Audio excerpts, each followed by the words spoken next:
Hey crew, it's Bit, and I'm back with some more Socrates. Today we are going to be getting back into Timaeus. As a matter of fact, we are getting back into the part that got me doing Plato at all. This is the description of Atlantis.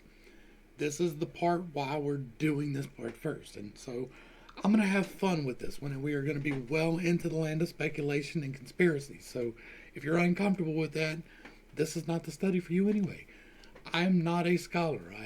I study things because I find them fun and I like learning.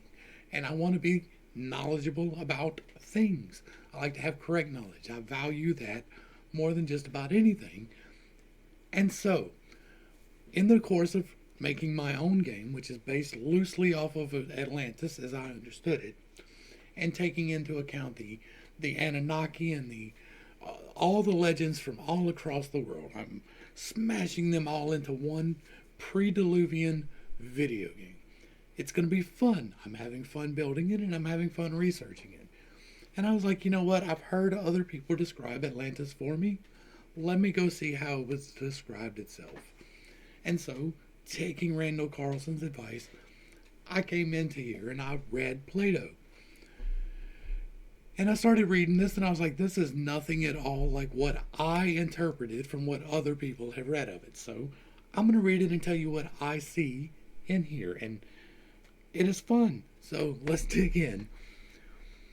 And we left off yesterday right before this part of the discussion. And so Critias is going to relay a story. If Timaeus agrees, Timaeus agrees, so Critias is now going to relay this story. Then listen, Socrates, to a story which is strange and yet entirely true, as Solon, the wisest of the seven sages, once declared. Now, the seven sages is an interesting thing because the time period that we're talking about, if you look in other places, and we're not going to talk about them today, but if you look in other places at around the same time, they had the same knowledge. That's important for alternative timelines and other things. But we're not really going to dive into that too much today. I just wanted to note it. Solon was one of the wisest of the seven sages, and this is, he was like early Athens. Back when Athens was becoming Athens, pretty much, right? And he had a lot to do with some very drastic reforms in the government, in the currency, and in their morality. And it's interesting to note the time frame. But that's who we're talking about here. And one day we are going to do a Solon deep dive because that is an interesting one and you should definitely rabbit hole that yourself. He was a kinsman and close friend to our great grandfather Dropides, and he himself also says many times in his poetry. Dropides then told it to Critias, our grandfather, and the old man in turn used to recount it to us. The story relates that the ancient deeds of this city of ours were wonderful and great, but they have been obliterated by time and the destructions of humanity. Now that's important, right? Because conspiracy alert, I believe that we're on the very cusp of a 12,000 year cycle. That something significant is about to happen to us and that there will be a visible sign that it's coming. That we will have some time to prepare, but that we should be doing all we can right now to prepare because there are things that can be done to prepare. I'm not going to dive into those. You can check out Ben Davidson and Suspicious Observers for more specifics, or if you really want to deep dive into the science, check out the Electric Universe over at the Thunderbolts Project. They can let you know exactly what's about to happen and how it's going to affect us. I'm not going to bother with that, but Solon's about to tell you anyway. And this story relates to the ancient deeds of this city of ours, were wonderful and great, but they have been obliterated by time and the destructions of humanity. It would be appropriate for us to recall one of those deeds now, the greatest of them all, in order to show our gratitude to you, and at the same time to praise the goddess rightly and truly on her festival as though we were singing a hymn.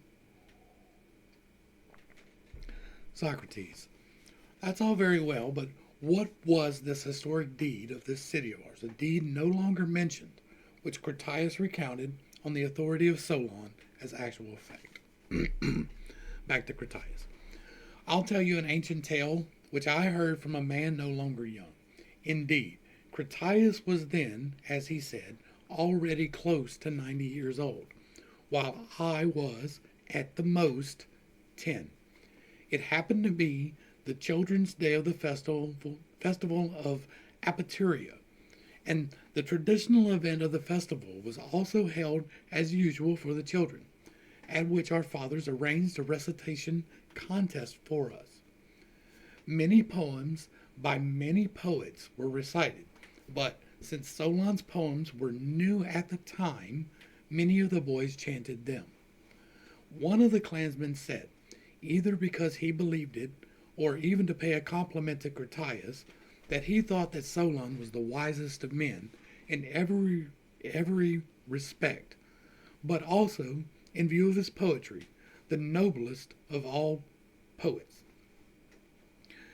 Then the old man, yes indeed, I remember it so vividly, was very pleased, and he smiled and said, Amenander,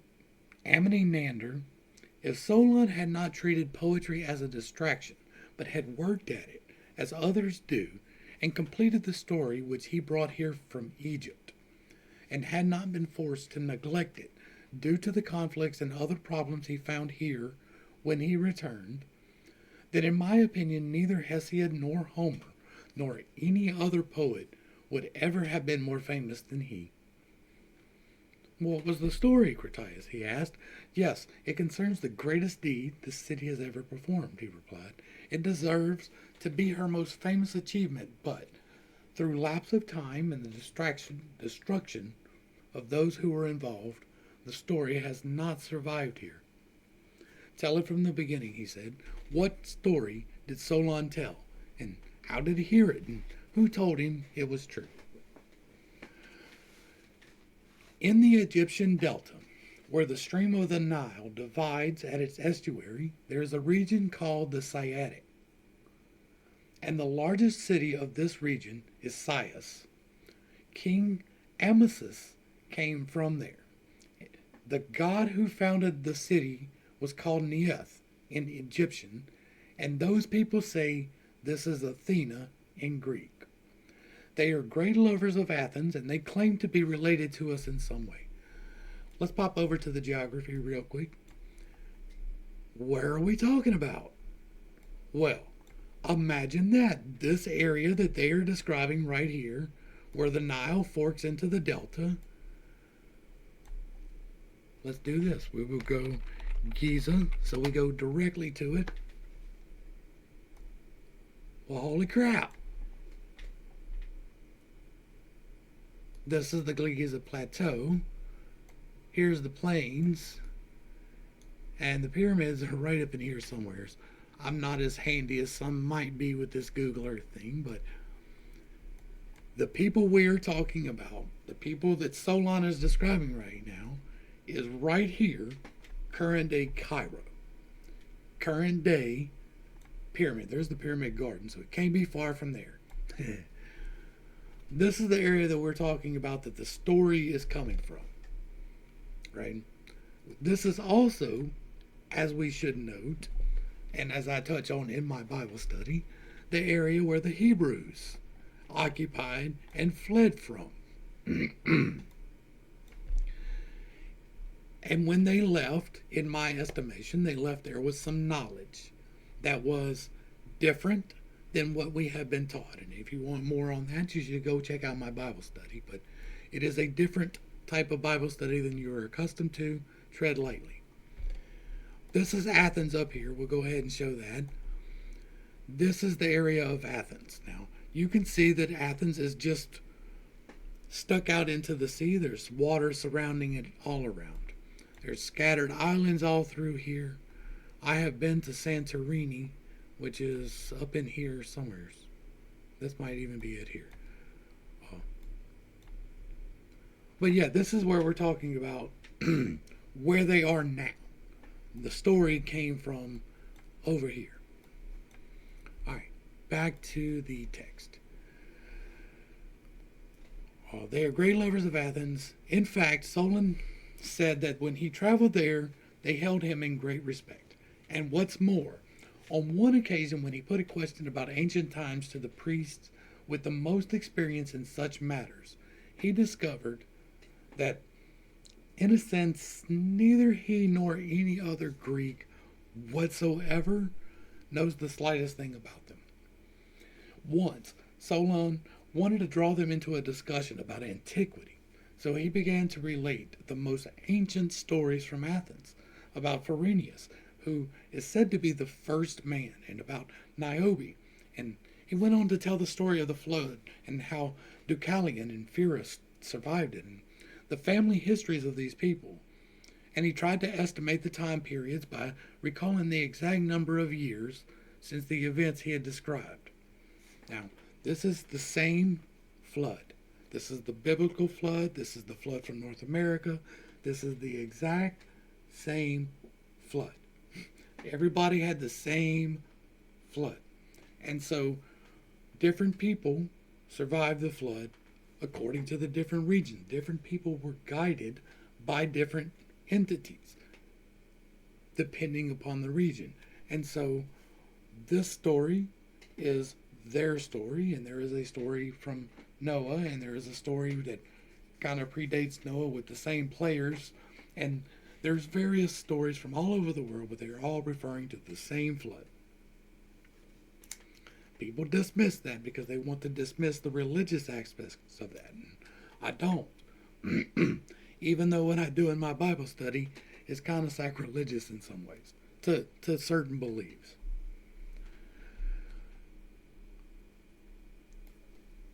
Knew the slightest thing about them. And once Solon wanted to draw him into a discussion, and so he talks about the flood and how that is the oldest stories they have, right? The first man and then the flood. That's also very interesting. This is completely separate from Christianity, completely. Or Judaism, right? And he tried to estimate the time periods by recalling the exact number of years since the events he described. And then one of the priests, who was a very old man, said, "Oh, Solon, you Greeks are ever children. There is no Greek who is an old man." And when he heard this, Solon asked, "How can you say this? You are all young in soul," he said. "Your souls do not possess a single doctrine heard of old, or any teaching gray with age." And that's talking about from the first man or the flood. The reason is as follows. There have been and will be many destructions of humanity by various means, the most significant being by fire and water, the lesser kinds by myriads other means. So there are a whole bunch of different things that cause destruction, but two major things that cause massive destruction: flood and fire. The flood is the one described, the one that was experienced worldwide at the same time. The one before that was fire. That was the one from the people who were the first men, the ones who were expelled from Eden by the flame of fire. That was the first cataclysm was fire. The second one was water. But that was young. There have been before that also destructions of the same nature. Now, we get into some problematic territory when you start talking about the ice ages, but if you consider the flip, which is part of the thing, the changing of the course of the heavens, the sky itself rearranging itself, when you consider that and where the ice masses would shift naturally from one to the other, that explains why we have evidence of the ice cover in those places. It is not to exclude anything that is here. Now, I don't know how far back human habitation actually goes. Nobody actually knows, but it is a very long time. Hundreds of thousands of years, we have been in this relatively warm spot. And every 12,000 years, there is a fire event. And then 6,000 years, there's a flood event. And then 6,000 years, there's a fire event. And then 6,000 years, there's a flood event. Like clockwork, as we progress through the current of space in the toroid that is actual space. History doesn't repeat, but it sure rhymes, and there is fire coming sure as the sun rises. The reason is as follows. There have been many destructions of humanity by various means, the most significant by fire and water, and the lesser kinds by myriad means. In fact, you Athenians also have the story of how Phaethon, child of the sun, once harnessed his father's chariot, but because he was not able to drive it along the path of the sun, he brought fire upon the earth, and was himself killed by a thunderbolt. Now, this is told in the form of a myth, but the truth is that there is an alteration of the motion of the heavenly bodies traveling around the earth, and that at regular, long intervals, destruction is wrought upon the earth's surface by an enormous fire. When this happens, those who live in the mountains or high places or dry places suffer greater destruction than maritime or river-dwelling folk. Now, I send people over to Ben Davidson fairly regularly. I recommend him to a lot of people, but there is one thing that we disagree on, and it is this. He is of the belief that when the earth changes, that the best place to be is going to be in Colorado, right? The Colorado, Arizona, New Mexico area, and he has some very good reasons, scientifically backed up, to do that. I have a reason to try to stay as close to the lowlands as possible, to stay where it's going to be wet.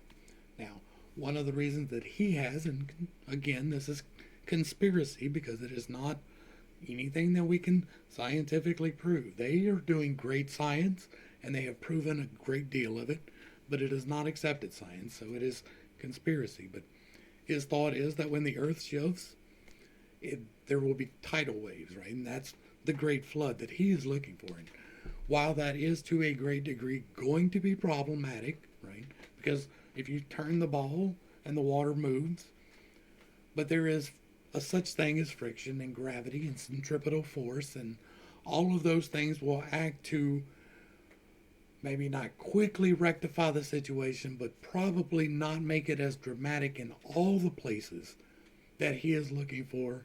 As, like, if you're in Hawaii, it's not going to be good. If you're on the coast of most places, it's not going to be good, either from the initial or the sloshback. But I don't see it coming as far inland because of this. Right?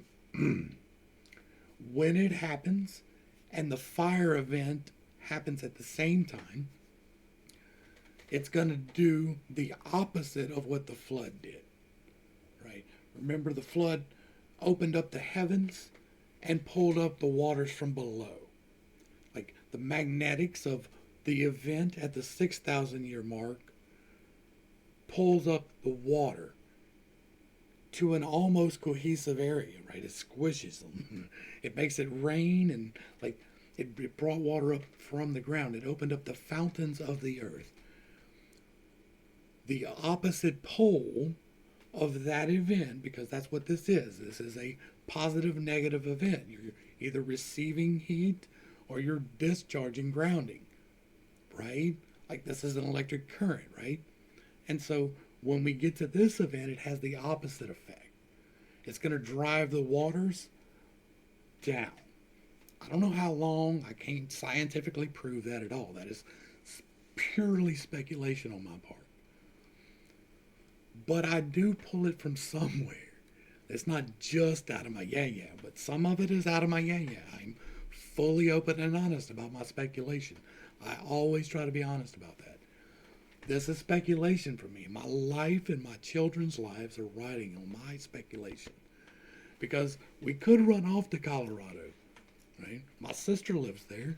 We could run off that way. But I don't think it's the right thing to do. I think that the high places are the high places are the grounding points, y'all. Look at the scarring on the mountains. How do you think those mountains rose?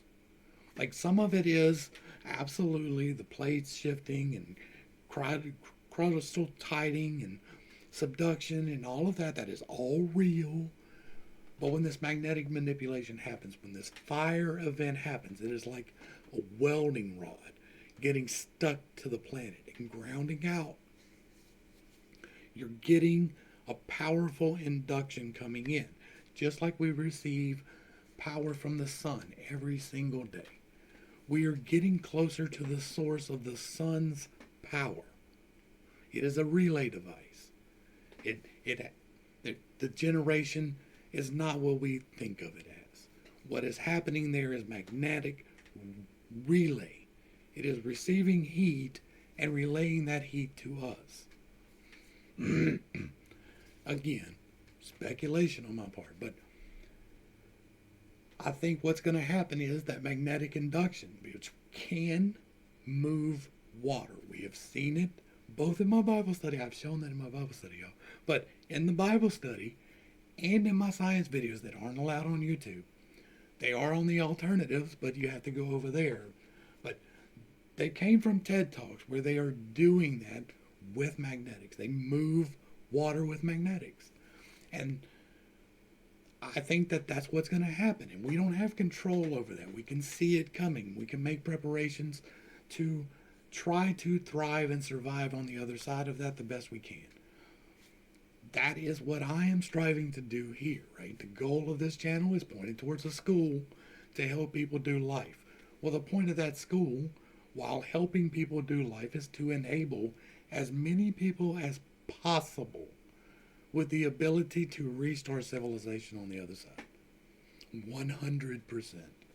Now, I want to teach you real life skills in this school, right? I want to teach you how to do your taxes and how to be a good citizen and all of those things, but also a trade of how to be an arborist or a horticulturalist or a livestock herdsman, like whatever it is you want to do. I want to enable you to be able to do it coming out of this school. And my school is aimed at people who are without hope for the most part. I want to get the homeless. I want to get people coming out of prison, people coming out of recovery, and to give them hope. Right? Also, that is who helps us rebuild the earth. And it is not these people in the high places who think they have knowledge and restrict it from people, but from people who have been seeking knowledge and get it and are able to disperse it. That's what we want to do. And I know, I ramble. Welcome to my channel. The fact that you Athenians also have the story of Phaeton, the child of the sun. Okay, so we made it all the way through then. The Nile, which is always our Savior, also saves us from this difficulty on such occasions by its rising. But whenever the gods flood the earth with water to purify it, the shepherds and herdsmen in the mountains are saved. So that's the 6,000 year event mark. We're coming up on the 12,000 year one, right? 6,000 years from the flood, halfway through the cycle, on the other side of the loop. The ones in the mountains are saying, while those who dwell in your cities are swept out to sea by the rivers. However, in this land of ours, water does not pour down on the fields from above. Not then, not ever. But on the contrary, it all comes up naturally from below. And that's the reason why the records preserved here are said to be most ancient of all. The truth is that in all places where excess heat or cold do not prevent it, there is always a human race, sometimes in greater numbers, sometimes in lesser. And whatever events we hear about in your country or in ours or anywhere else that are somehow noble or significant or special in some way have all been written down in the temples here from ancient times and preserved. But in the case of yourselves and other cities, as soon as you have been equipped with writing and whatever else a city requires, every time, after the usual cycle of years, the flood from heaven arrives again, bearing down upon you like a plague, leaving only the illiterate and uncultured among you, so that you become like children all over again, with no knowledge of events of ancient times, either here or among yourselves. And this, in essence, is why I do what I do. My whole spiel I just did right there is this. Because I don't want to leave only the illiterate. I want to leave as many people as possible who are at least as competent as I am. I'm not saying I could do it the best, but I could do it. I can grow things, I can harvest things, I can save food, I can set up water, I can do housing. Like I can heat and cool a house with fire. I can do that. I know how to do that. I know sanitation. I know how to do these things to restart society. And that's what I wanted to impart. That is part of life. Knowing how all these things work is part of life. And the love of knowledge will bring you farther than anything else. Now, am I an expert in all of that? No. But can I competently perform most of that? Yes. So that is the point. Take the genealogies you have just related about your own people, Solon. These are a little better than children's stories. In the first place, you remember only one flood, though many occurred before that, and you still do not realize that the noblest and most excellent race in the history of humanity once lived in your own country. You and your entire city are descended from this race, from a small remnant of their seed.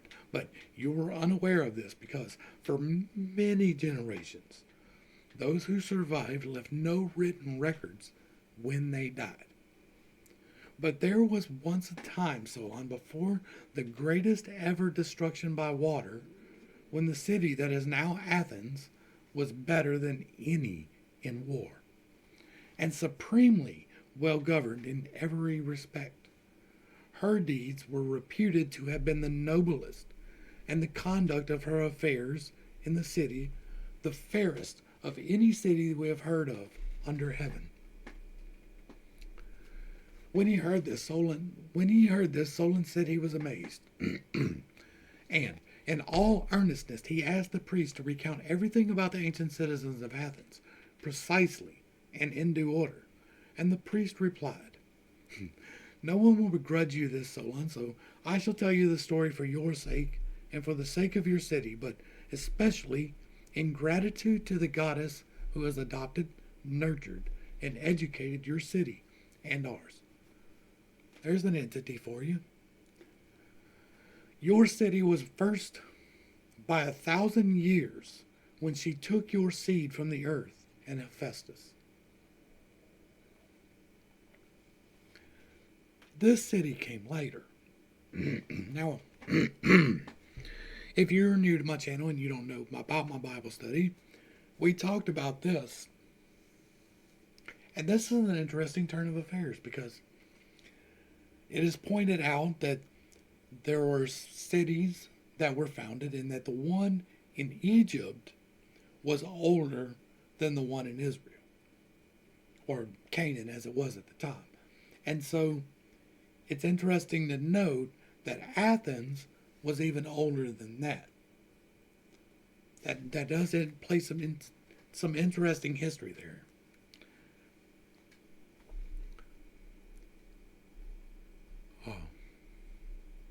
The civilization here, took your seed from the earth and Hephaestus. Your city was first by 1,000 years when she took your seed from Earth and Hephaestus. That has a lot to do with the creation, right? Like that's what that's got to be referring to, is taking the earth and the seed of Hephaestus.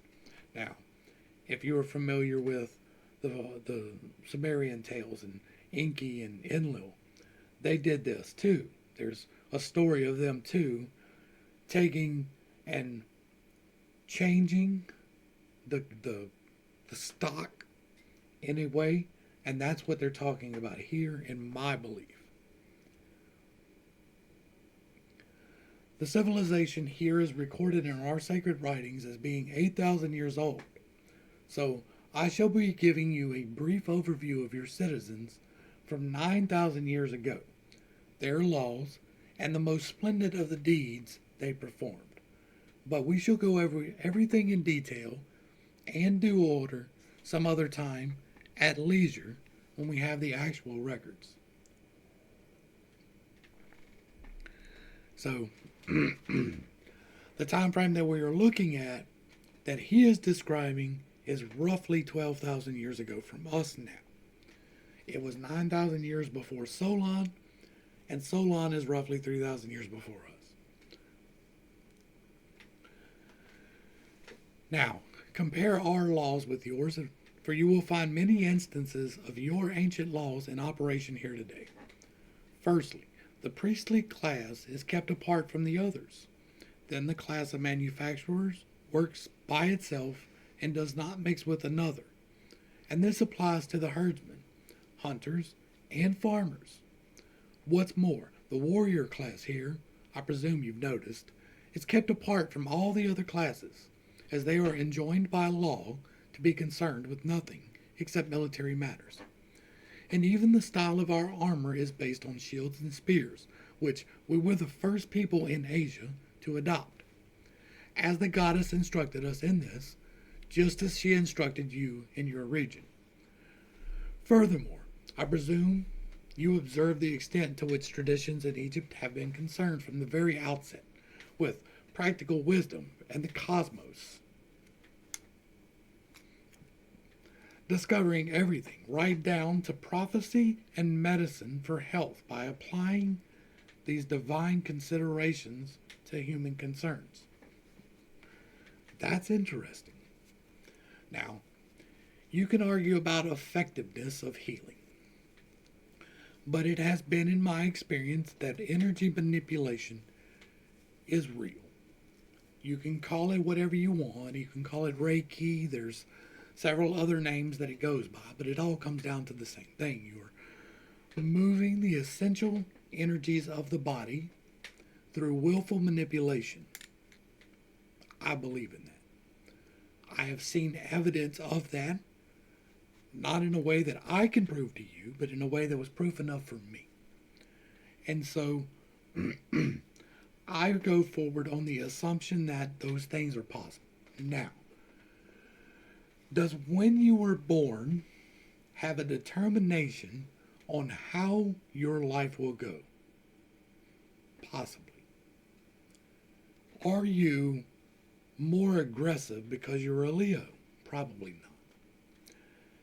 Does the minutia of your life come down to whether or not your star sign, your moon sign, and your ascendant sign align in the proper direction? Probably not. But electromagnetic forces are real.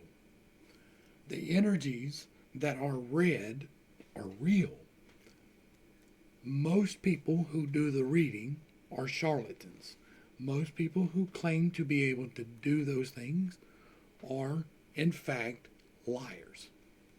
But not all of them. There are people who can genuinely do the things that they claim to do, and they're not going to do it for you on camera. They're not going to do it to prove it to anyone, and they don't have to. You don't have to believe. You are welcome to not. But it is important to note that in the history of our civilization, even in the parts we don't remember, it has always been a part of us. It has always been something that we did, up until recently, to a greater and lesser degree according to our knowledge.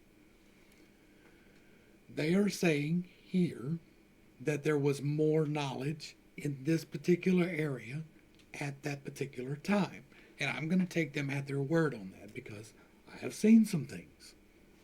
So it is not beyond my scope that they can study the sun and the moon and the stars and figure out that you're going to have kidney problems. Like, that's not beyond the scope. I don't know how to do it. Maybe we'll figure it out someday. Maybe not. It could be pure speculation. I'm okay with that. It's not that important.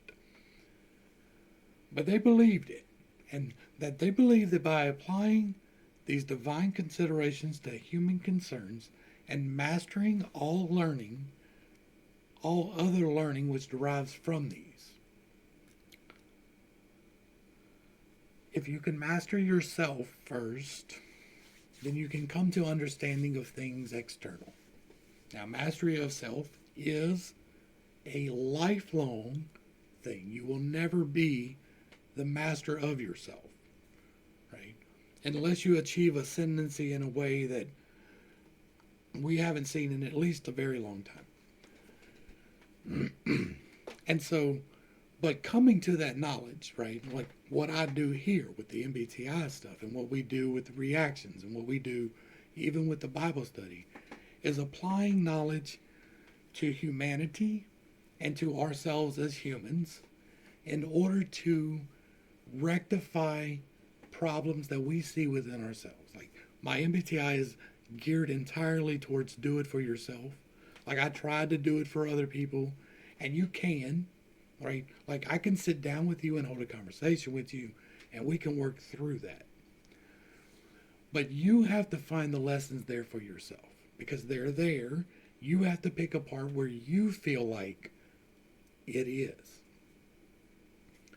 But that knowledge helps you to learn other things, right? When you start working on your shadow work, you see the shadows in other people.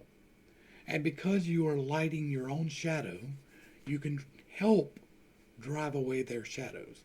You can never drive away someone else's shadow. Doesn't matter how much light you shine, if someone is determined to be in the dark, they will stay there. You can only shine your light, and you can only try to show that there is a way. They have to choose that way, right? And so what we learn about ourselves is how we change the world. By becoming the example that we should be and seeking excellence in what we do, we become the light through our works of our life to be a representative for God in the world. I know, I ramble. Welcome to the channel.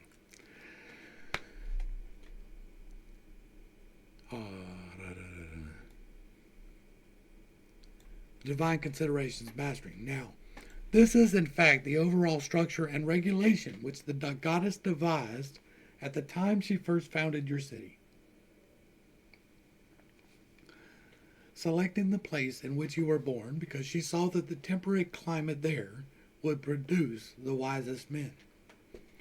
And seeing that the goddess was a lover of war and a lover of wisdom, she chose the place likely to produce men who were most akin to herself. And there she founded a city, first founded a city. There you dwelt, adopting such regulations as these. Indeed, you were even better regulated, having surpassed all other men in every kind of excellence, just as you would expect from a people born from and educated by the gods. Now, the numerous great deeds of your city which are recorded here are a wonder. But there is one which surpasses them all in importance and excellence. For our records tell how great a power it was that once surged forth from the Atlantic Ocean and proceeded insolently against all of Europe and Asia. At the same time, a power which your city stopped. In fact, the ocean in the area was navigable then, and there was an island in front of the strait, which your people tell me they call the Pillar of Heracles. The island was bigger than Africa and Asia together.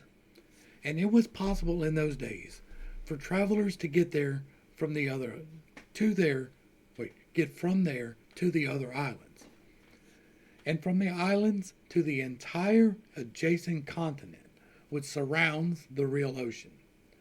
For these places that are inside the strait we are speaking of resemble a harbor with a narrow entrance.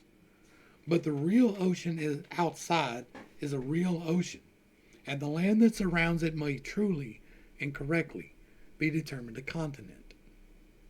Now, let's look at googly Earth again, because it's important to know context here, right? We have Athens here. When it says Africa and Asia, it is not talking about the entire continent of Africa. As a matter of fact, it is talking about this entire yellow spot right here.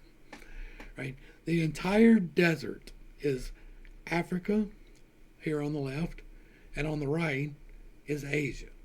Where Egypt is now was part of Asia. They weren't aware of our continents and how we label things there, right?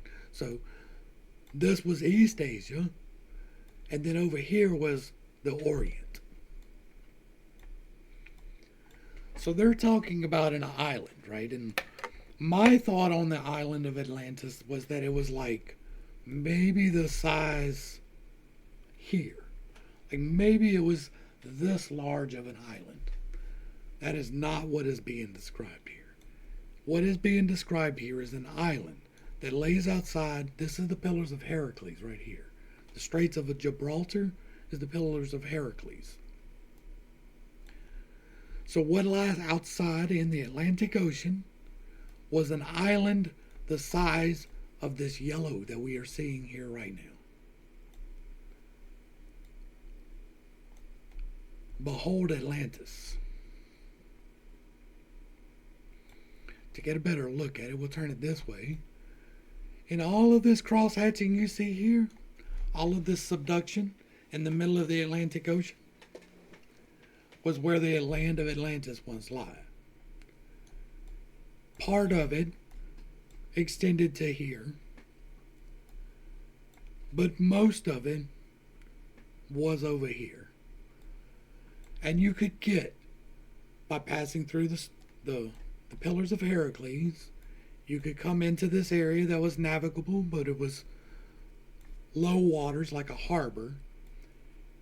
And you could go around the island, because it was an island, much like Australia is an island.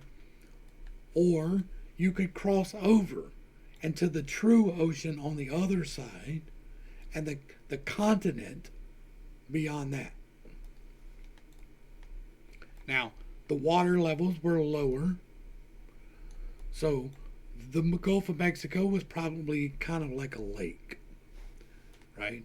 This area around the Cayman Islands here was probably like another lake. And this area, this light blue, was all most likely above the waters. Again, pure speculation, but that would make a whole new understanding to the Bimini Trail, right? And things of that nature, if they were once well above water. If this land was once higher, this is the island of Atlantis in the Atlantic Ocean here. Now, how far along are we on time? Okay, we are stretching along on time, so we will not get deeply into the physical description of Atlantis today. That will be tomorrow. But we will definitely be getting into that. We will talk about how Atlantis is structured, and it is 10 kingdoms. It is a large place with many people, and those people are not ordered in the same way Atlantis is, or the same way that Athens is. It's almost as if there were two different entities that were vying for the peoples, and maybe Athena was aligned with one brother who was opposed to another brother, and that one brother was on an island and one brother was on the mainland. Maybe that story is recorded somewhere else. Maybe we've heard that story elsewhere. Maybe the stories are real. Maybe that is an alternative history. We're well into the land of speculation. I know that. I know that this is knowledge that is not common, right? This is things that is not believed. If you look at Jimmy over at Bright Insights, he believes that. Let's look at that. We've got to get up. So we'll pop over to Google Earth and we'll look at the eye of the Sahara real quick, and that's right over here. Right? Is this it? No.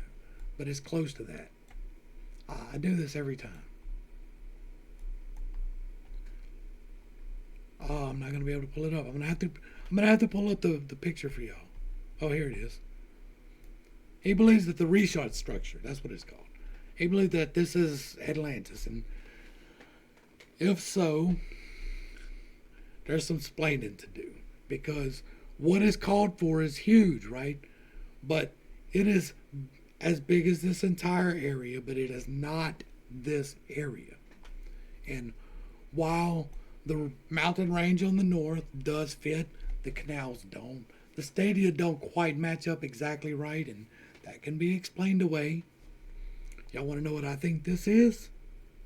I think that this is one of those desolation points. I think that this is whenever the electromagnetics get manipulated like we were talking about earlier, and the grounding happens and the fire descends, I believe that this is one of those points in antiquity. This happened, and I believe that it may have laid desolation to a lot of things. There are other places like this. There are other structures, not exactly like this, but similar to this, this is not a crater, right? This is not an impact crater.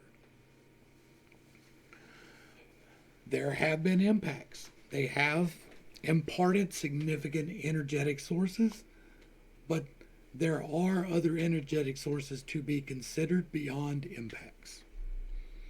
And that's where we're going to go ahead and wrap this up. Well, like I was saying, Jimmy has his opinions about where Atlantis is. Most people, in my estimation, after reading this for myself, are looking for places too small. Like significantly too small. And so that leads me to believe that it is the subduction zone contains Atlantis, and that most of what is deep underwater now probably happened the last time the flip happened in the earth. Like the bulge of the earth shifted places because that has to happen due to centripetal force. It was subdued in a day, and it went under the water like that. And so that's what happened to it. And then when they talk about it being pulled under the water in a day, that's how. Again, it's speculation. I understand that. I believe that it is not completely uninformed speculation. Hopefully I brought a little bit of enlightenment and not too much confusion to a very complicated topic. I didn't get as far as I wanted to, right? But if I make this much longer, people will definitely not watch. We will be getting into the physical description of Atlantis because that's important for me. That is part of what I am doing in my video game. And so I want to have it as accurate as possible, and that is possible. To the crew, thanks for hanging out. I appreciate every single minute that you are here with me, and I am praying for you every single day. Until next time, I love you.